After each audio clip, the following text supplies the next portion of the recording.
Hello, once again, everyone. Welcome to another CanXida webinar. Here at CanXida, we're always trying to inform you on all things, related to Candida, but also gut health.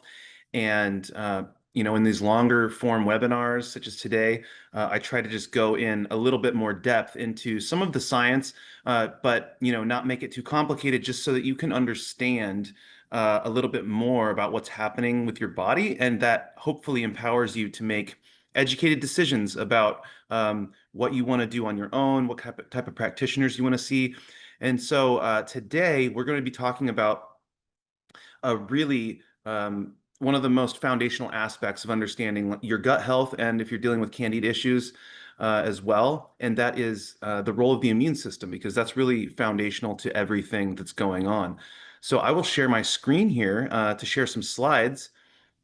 The first thing that I want to touch on is, uh, you know, before we get into the immune system, why Candida recovery can be a struggle, because it can be a really difficult thing to get all the way there. And maybe, I'm sure some of you listening to this have experienced that. You get 70, 80% of the way there, and you're doing quite well, but it's also maybe clear that the issues aren't completely resolving, because, if you go off of the diet that you're on, or you slip up, if you will, in some way or another, you have a big dessert or something going out to eat, and it's just you just notice that things come back up again, and it's like the candida issues or other gut issues are always kind of right underneath the surface.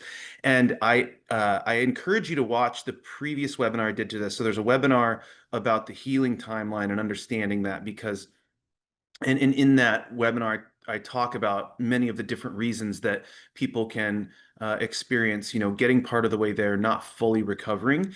And I just want to touch on a couple of those here that I can use to kind of bring us into understanding the immune system's role. So this is a slide from that webinar, and I want to focus on these three things. So out of all of these, one of the main reasons that people might not get well is underestimating the complexity of chronic illness. It's not usually one thing. There's multiple things going on. And then within that, not maybe recognizing the full complexity of it, there's the tendency to focus on symptoms, right? Symptoms are what make us feel crummy, like they're what we want to fix, right? So there's, I think, just a natural human tendency to have a symptom and want the symptom to go away, and that also, though, has the tendency to lose sight of the bigger picture and focus on just one or two things, right? Instead of potentially the root causes. And then out of that, usually how we focus on one symptom and lose the complexity is it results a lot of times in trying one or two supplements, very targeted kinds of things, and or targeted diet things. And if we lose sight of the holistic picture, then that's where it can be difficult to fully recover.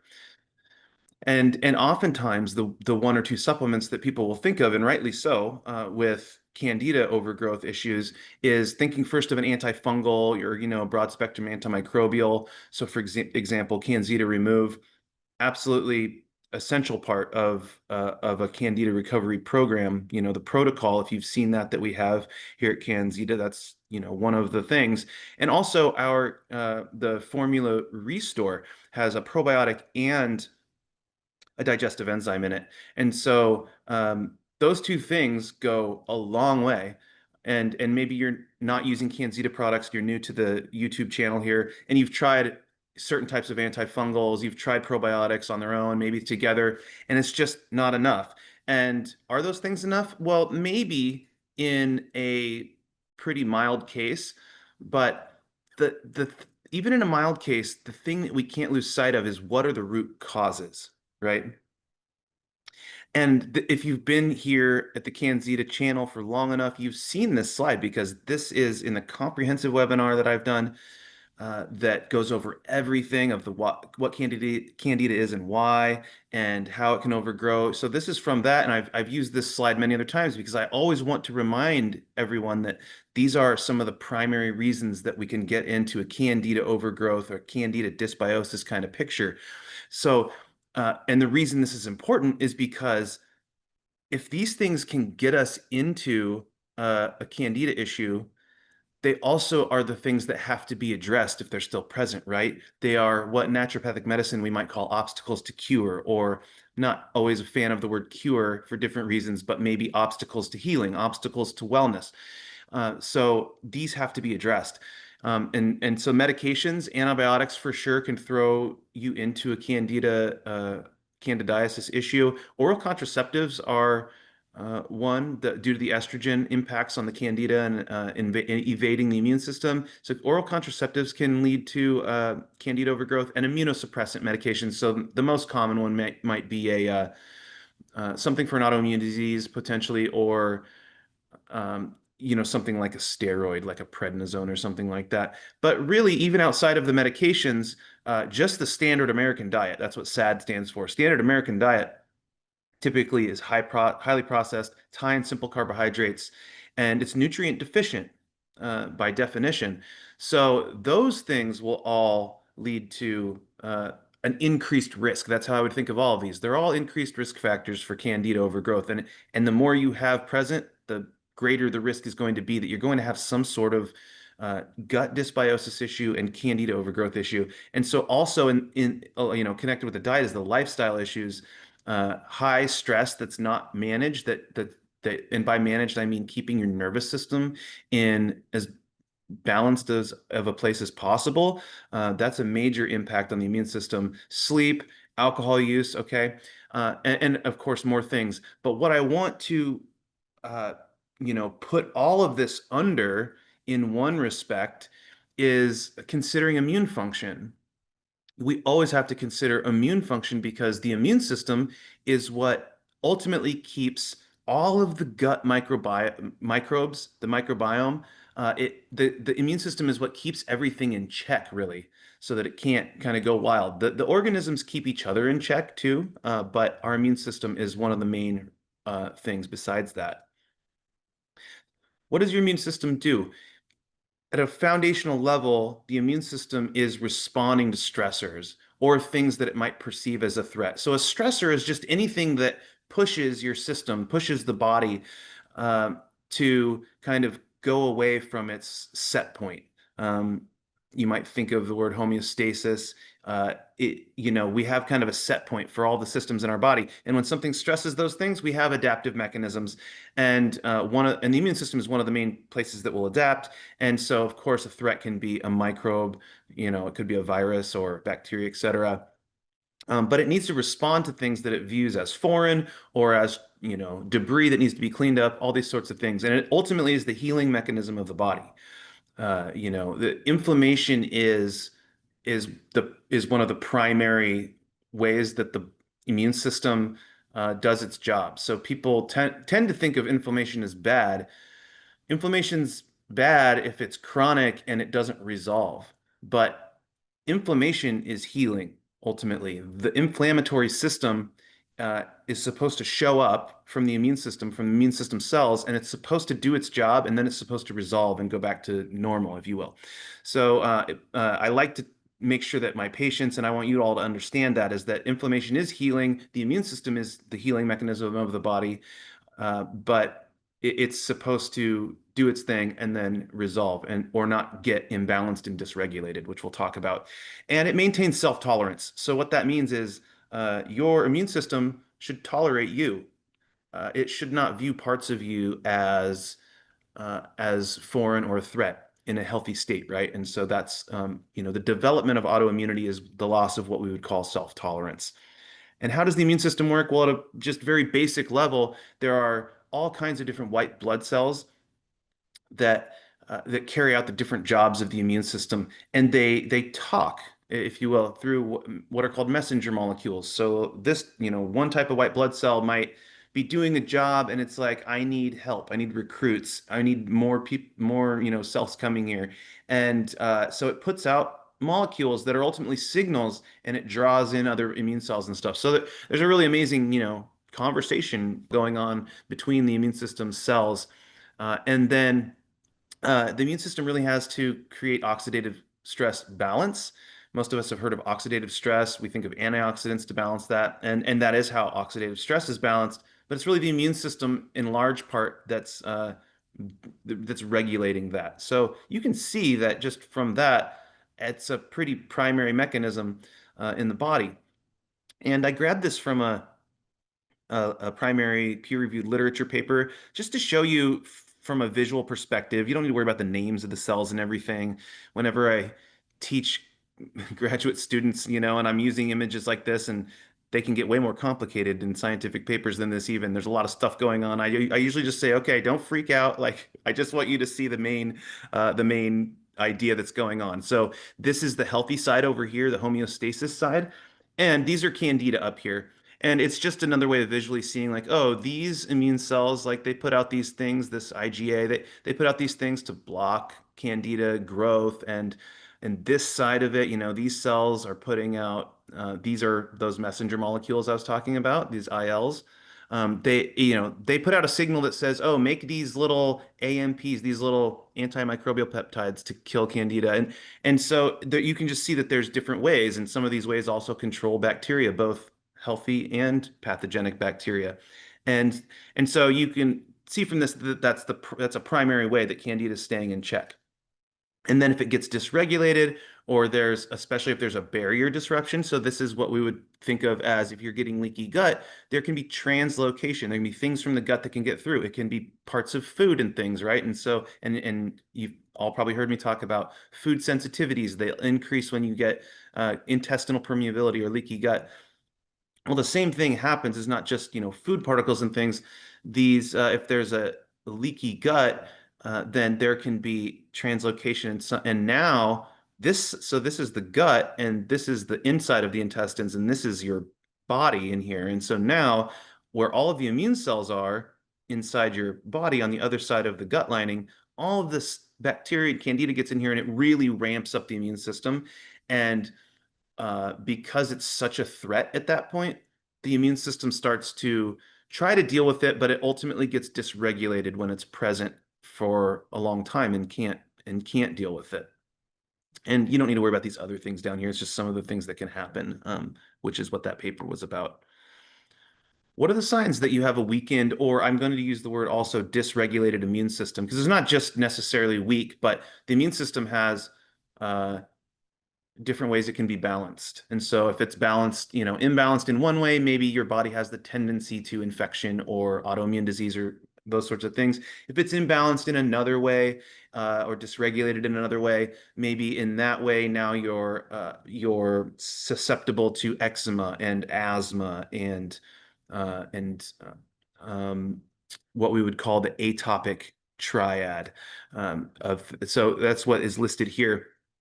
And so some of these things, it's not all things, but it's just some of the things that, the immune system is directly involved in. So you might think of that, if you're getting frequent infections, or if you get sick and it's just really hard to get over, that is another, if you have protracted, prolonged illness, whenever you get sick, that's something to think about. What's going on with my immune system now? Why is it not able to take care of this faster? Digestive issues are really common because so much of our immune system is around the intestines. And so all kinds of digestive system symptoms and issues can arise, and dysbiosis can arise, because I was just showing you that the immune system keeps the bacteria and yeast in check. And there can be chronic infections beyond that. There can be, you can get reactivation of things like Epstein-Barr virus and herpes virus and things. So if you're getting like a lot of cold sores, right? The herpes virus is it doesn't go away for anybody, but in a healthy immune system, it stays latent, which means that it's just dormant, because if it comes out, your immune system like sees it right away and does something about it. And then, the classic example is you get really stressed about something in life. Maybe there's a grief, or you lost your job, or whatever it is. And so you get really stressed, and now you get a cold sore. And that's the herpes virus coming out, and that's a perfect example of how stress can suppress your immune system. So that's another type of thing too. If you're seeing those types of things, to think, oh, my immune system is needing some support right now. There can be fatigue, skin issues, autoimmunity, and the atopic triad that I was mentioning. So like eczema and asthma, for example, and allergies are the three things. And so those things come commonly together, and it's not necessarily a weakened immune system, but it's an imbalance in the immune system. Why could there be weakened immunity? Diabetes is a really important one to mention. This is obviously, again, not comprehensive, but some of the primary things that I would consider, like in my practice with folks, like what's blood sugar regulation? Even, diabetes, for sure, but even not having diabetes, you could be pre-diabetic. If you're having big spikes in blood sugar, it's taking a while for the blood sugar rate to come back down. There's some dysregulation there. The hyperglycemia or high blood sugar will suppress the immune system to an extent. It'll cause a dysregulation in the immune system. So that's really important to consider.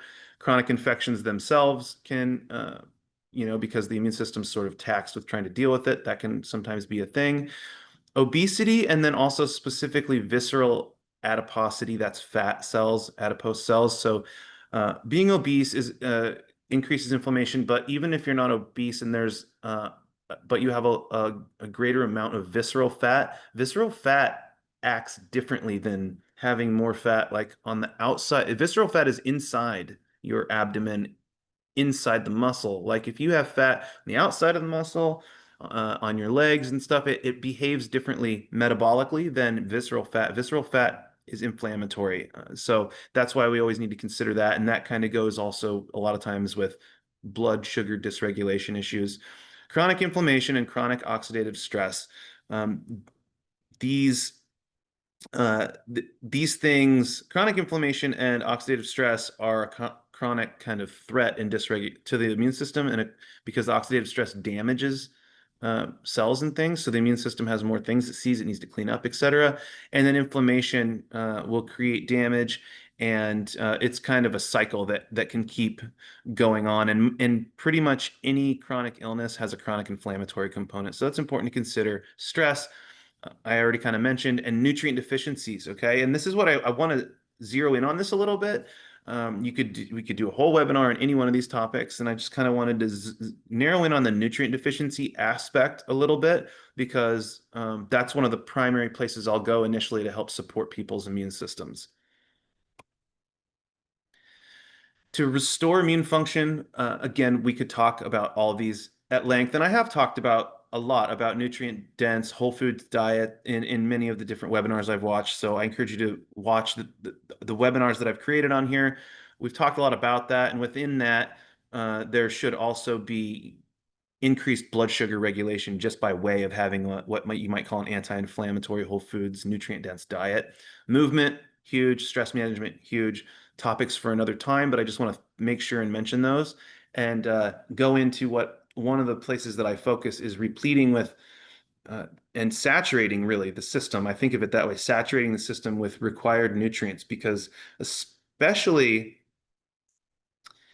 the longer that a chronic health situation goes on, remember it's got chronic inflammation and there's oxidative stress tied to that. The longer that goes on, the greater the chance that the nutrients that your immune system needs to stay balanced and try to resolve the issue, those things continually get depleted, right? It's just like if you're driving down the highway going 100 miles an hour versus going 50 miles an hour, you're going to burn through your gas a lot faster, right? And so it's kind of like that you can burn through your body reserves, and not all of these things that your immune system needs, not all of these things can your body make, and not all of these things can your body store. So it can be a difficult road with diet only to get back to the levels of these things that your immune system needs to really get the job done. So I hope that kind of makes sense of why I'm thinking about it from the perspective of saturating the system. I would never leave diet out, and the goal is to get to where you can just use diet, but there's a big kind of curve that you sometimes have to make up in these situations. So I just want to mention that so that you kind of understand where I'm coming from. All kinds of, there's more than two handfuls, for sure, of immune nutrients. There's all kinds of nutrients that you can consider from immune function perspective, as well as herbs and different things. And I felt like, well, let's just try to zero in on, for gut health issues, gut immune function, and then just very foundational antioxidant function. What are the most important uh, potentially for you to know? And then what are common ones that I've seen improve people's immune function when I supplement with them, okay? So vitamin A, C, E, vitamin D, and zinc. Vitamin A and D in particular for the gut are really important to always think of. Vitamin C and E, uh, I'm going to talk about how these two are partners in the antioxidant balance in your body. A lot of times people will come and see me and they are supplementing with vitamin C, which is fine and great. I would many times I would rather have people supplementing with vitamin C um, on its own than not. But as you'll see with what I'm going to explain, vitamin C and E really need to go together because they recycle each other and help them to keep doing their jobs in the body. And then zinc is, there's all kinds of minerals that we could talk about with this, but zinc is one that is a foundational aspect for the immune system. So I just wanted to talk about these and, not try to do a webinar that's, every nutrient that we might want to consider. It kind of can get overwhelming, but I think this is a list that we can just sort of focus on and um, makes it makes it doable to retain, right? Again, this picture, you don't need to worry with all the words and acronyms and stuff. I don't even know what all of these mean. This is a CCR9 receptor. Like, I don't know what that is. So it's okay. Like, it's just the visual. And what I want to show you is that there's this cell that's purple and this retinoic acid. Okay, this is vitamin A. Your body will activate vitamin A. So you can eat beta carotene, like from plants, and your body will be able to take beta carotene through enzymes and it will activate it into different forms of vitamin A that have different potencies in your body, can do different things. So, it could be that you had beta carotene and then, ultimately your body turns it into retinoic acid. And what they're showing here, the one point I really want to make from this slide is that your immune system, when I'm talking about this balance, you've got certain types of immune cells called T cells in your body. And um, there are one type of T cells that regulate all of the other T cells. So you've got all of these cells around, but then you've got these ones that are like master regulators, and they decide, okay, does this turn into this type of T cell or this type of T cell? It's ultimately the regulator of balance in your immune system, and that is what these red or orangish cells are. It says T reg cell. These are T regulatory cells. And same with the green one down here. It's a type of T regulatory cell. And the whole take home from this is that vitamin A is required for healthy T regulatory cell function. You need vitamin A, whether you get it from an animal product in a more active form, or you get it from beta carotene and your body turns it into an active form. You need vitamin A in sufficient amounts to make these T regulatory cells that then ultimately balance your immune system. In this paper that I grabbed this image from, because I felt like it was a pretty straightforward one to understand, they were talking about the intestinal mucosa. Vitamin A is a part of your mucosal immune system. So, like, not just your gut, but like in your mouth, in your nose, and sinuses, and anywhere that you have mucosa, you have to think about vitamin A as being important for the immune system balance in there. So that's a really important point, and I just want to mention that vitamin A doesn't always get thought about from when folks are thinking of the immune system. They might think of vitamin D first, for example, or something, or vitamin C. So remember vitamin A, and you can get that from animals and plants, as I was mentioning. This is a cool concept that I think you'll appreciate when I illustrate here. I'll try to give you a visual in a couple of ways here that you can understand how these two work together. The first thing I want to talk about is vitamin C. So vitamin C, the human body cannot make vitamin C. So that's an important point to know, that we have to get it in sufficient amounts in our diet. And if you're at, only sufficient amounts or a little bit under, and you've got a lot of oxidative stress, chronic inflammation sorts of things going on, then you can imagine you might burn through a lot of your vitamin C to a point where your need might be higher than what you're actually getting. So that's a really important thing to think about with vitamin C. The other thing about vitamin C is that it's water soluble. So that means that it will dissolve in water. Vitamin E, on the other hand, is fat soluble. So it will dissolve in fat. So the reason that's important is this. So if you picture a glass and you fill it with water and then you pour olive oil on top of the water, what happens? They don't want to mix, right? They're totally polar opposite things. So the oil floats on top. So now you've got water and olive oil.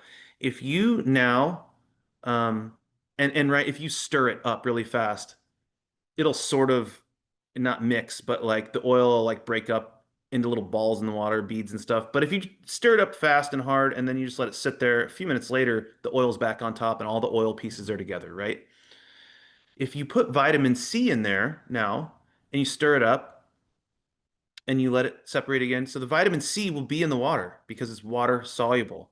If you put vitamin E in the glass, the vitamin E will go into the olive oil because it's fat soluble. So this is like a basic chemistry concept that things like like you might say the things that are more alike in terms of whether they're water or fat soluble, they'll go together. And this is a really foundational thing to understand with vitamin C and E because in your body, every cell is like a little ball, if you will, that is, um, it's kind of like liquid inside, and the wall of the cell is fat. It's phospholipids, and lipids are fat molecules. And actually, when you have a lot of oxidative stress, one of the parts of your body that's really susceptible to being damaged by oxidative stress is the fats in your cell membranes. It's called lipid peroxidation. It's the lipids are getting peroxided, they're getting damaged from the oxidative stress. So that's one of the things that's really important to protect your cell membranes because if they start getting damaged from oxidative stress, then the cell doesn't work. It's not just a static structure holding all the inside stuff. It's a functional piece that the cell needs to work. So vitamin E is fat soluble, right? So vitamin E, what it largely does in this respect is it hangs out in your cell membranes. It hangs out in the fat part that it likes to be in, right? It doesn't want to be in the water inside or the more watery part outside the cell. And so this circle here is supposed to represent the cell. So vitamin E hangs out in there, and its job is an antioxidant. Oh, there's an oxidative stress. I grab it and I quench it or I stop it from being damaging, right? Now, vitamin C does the same thing. It sees something that's an oxidative stressor, like a free radical, maybe you've heard of that term. And vitamin C is able to say, okay, I'm going to grab that and stop it. I'm going to quench it. I'm going to keep it from being damaging. But here's the thing about um, antioxidants that function in the way that vitamin C and E function. You can think of vitamin C as like being think of it as like being active when it can do its job, and then once it grabs onto something like like a free radical, um, it's active and it can do its job when it's active. Oh, there's a free radical. I grab it, and now I've stopped that reaction from happening, but now I'm turned off. Like I can't do that again unless I get turned back on. And vitamin E is the same way. It's like, oh, there's a free radical, grabs it, but now it's turned off and it needs to get turned back on. So what's cool about this is vitamin E, it grabs a free radical, gets turned off, but if there's a vitamin C that's active, it'll come and it'll say, "Oh, I'll take care of you," and it will take that from vitamin E and turn it back on. But when it does that, now it's turned off. So you've got a vitamin C that's like turned off and a vitamin E that's turned back on now because vitamin C did it. But how do you get the vitamin C that's like inactive, if you will? How do you get that back to where it can do its job again? Well, you need another vitamin E that's active somewhere to come and grab the oxidative stressor piece from vitamin C and like, okay, I'll take that from you, friend. And now vitamin C is active again. So I hope that is making sense and that you think that's kind of cool, as cool and interesting as I do, that they kind of recycle each other. They keep turning each other back on, but you have to keep sufficient amounts of vitamin C and E present all the time to be able to do this, right? So that is why I really almost always want people to have those two things together. And they're working in different parts, right? Vitamin E is protecting your cell membranes from being damaged, and vitamin C is protecting all of the kind of liquid parts, the other parts, right? It's working like outside the cell or inside the cell. And the last one I'll mention is zinc, another busy picture that we don't have to worry about all the different things. The main take home here is that, they're just showing zinc in the middle here, and that all these things around the outside, they're just different types of immune cells, and immune cells turning in, maturing and things into different ones. But the whole point is that zinc deficiency, if you just follow the arrows, well, they're showing you in this paper, this scientific paper, that these immune cells, like it doesn't function right. Most of these places that are dysfunctional is like a premature type of immune cell that needs to mature into something that can do some work, and it can't because zinc is needed for that. So you can see from this that zinc is really important for the immune system, and it's important for many other reasons too, actually, for the immune system. And these are not like minor parts of the immune system. These are fundamental parts of the immune system, like a neutrophil. Those take care of bacteria. Natural killer cells, those are important for all kinds of organisms and for, cells that might become cancerous or something. They just like, these are really foundational. So zinc is a really foundational one, and that's why I wanted to mention it here today. And I want to just talk about, how I go about supplementing for these and what I think about, and when because there's some different options. I want to mention this phase one supplement. It's phase one because it's the phase one in the CanXida protocol, and this is CanXida Formula Rebuild. So it's a multivitamin with some other interesting uh, digestive herbs in it, and you can see because there's multiple vitamins and minerals in it. There's a lot more than what I talked about, but this has the things that I talked about. Um, Maybe in lower doses than other formulas that only had, vitamin A and C and E and zinc, because you can put a lot more if there's less ingredients. Like, so maybe there's other products such as the one I'll show you in a minute, the CanXida 3K vitamin C 3K plus. But this one, I still think makes a lot of sense if you've been sick for a long time. It's not just these immune nutrients that I'm talking about that are low. You've probably got a lot of vitamins and minerals that are needing replenishing. And so this is a nice formula to start out with initially in your CanXida journey, because in your Candida journey with CanXida, because it's a bigger net, right? So we can make sure that we're not only addressing the things that I talked about, but B vitamins, right? Making sure you have enough B vitamins, magnesium. So just, that's when I'll think of it. And then you can always add in a little bit more like vitamin C and E and zinc, or you can do some repleting with this formula for a few months, and then you can go to some higher dose vitamin C. So that's when I would think of this, and still thinking of this at the beginning of the Candida treatment journey. And I've got the dose down here. It's 1 capsule twice a day is the serving size for this, and 3 months is a pretty reasonable time frame for that. And you could also consider, though, depending on your situation, this could be a phase one supplement, or it could just be after that first phase of the CanXida rebuild formula. And you'll see that this has a lot more of what I'm talking about. It's got higher doses of vitamin C, where there is 500 milligrams in the formula rebuild. You've got 3,000 here. And so this is a much better dose for saturating the system. So we've got the vitamin C and E that I talked about. We've got the vitamin A in the beta carotene form, and zinc. Copper is in here also. Copper is also another really important antioxidant mineral, so that's why it's in here. I just didn't want to, overload you with the science of all the things, so I just focused on these other ones. But it's absolutely important for oxidative balance in your body. And these are good doses of all of these. So I would say,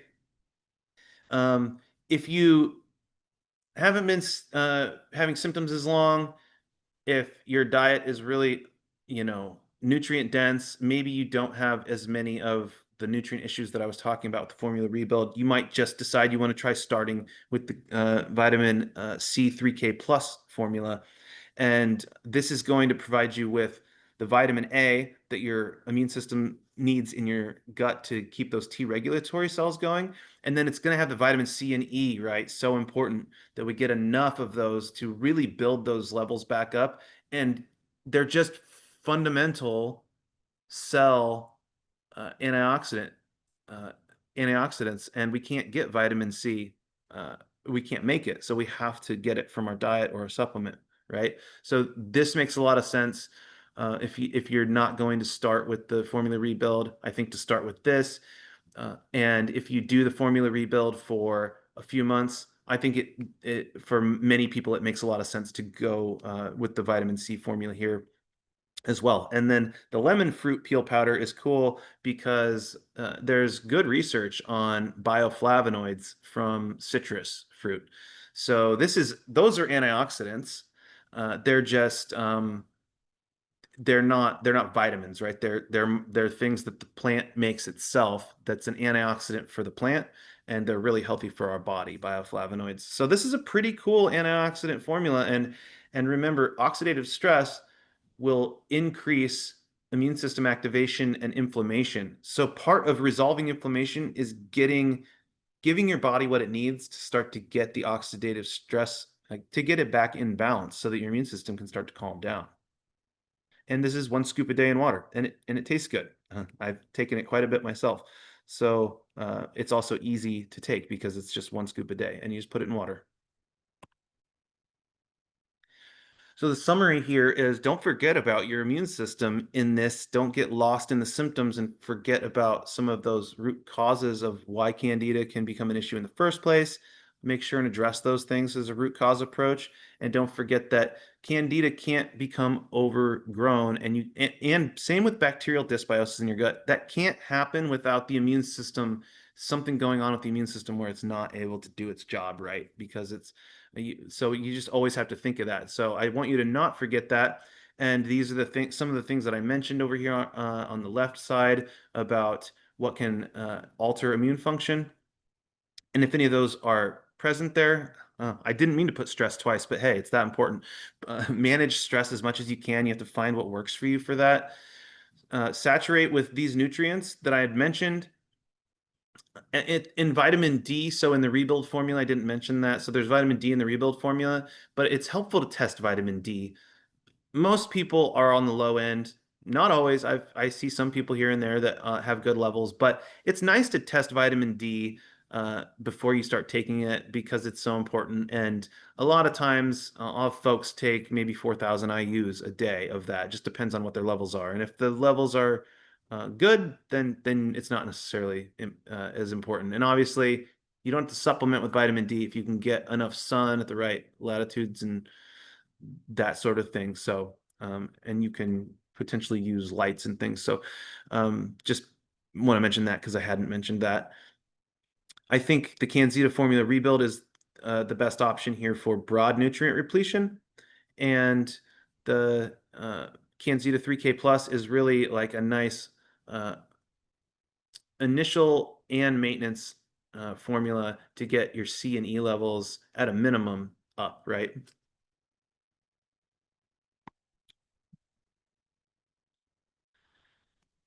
And if you want any more information, CanXida has so much information on their website. There's obviously tons of content on this YouTube channel, tons of other webinars that I've done, and other videos and things from others in the past. And also, you can always go on our website to the resources link that's in the description below. I encourage you to subscribe if you find this information interesting, and then you'll always kind of know when we post something new. We try to do them regularly.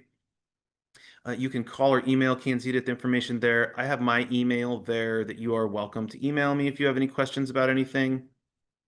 And until next time, take care, everybody. Also, comment below if you have any thoughts about this video. I'd love to see the comments and see what people are thinking of the content. All right. Take care, everybody. Be well.